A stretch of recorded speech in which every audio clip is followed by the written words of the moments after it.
ফটিকছড়ির মানুষকে ধন্যবাদ মোবারকবাদ জানাই। আজকে আপনাদের চেহারার মধ্যে সালাউদ্দিন আইয়ুবীর প্রতিশ্রুতি দেখতে পাচ্ছে সুন্নিরা। সুন্নিদের রক্তে আগুন লেগেছে।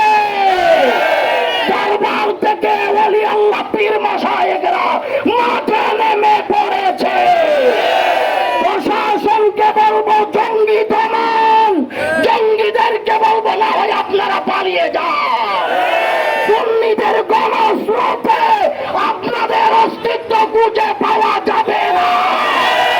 সুন্নিরা আর ঘরে ফিরে যাবে না। সুন্নিদের রক্তে আগুন লেগেছে। সুন্নি মুসলমান শপথ নিয়েছে গৌসে বান্দারির চট্টগ্রামকে জঙ্গি মুক্ত করবে ইনশাআল্লাহ।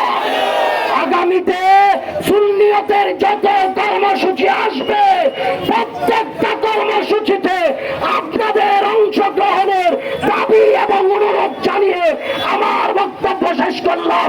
আসসালামু আলাইকুম ওয়া রাহমাতুল্লাহ।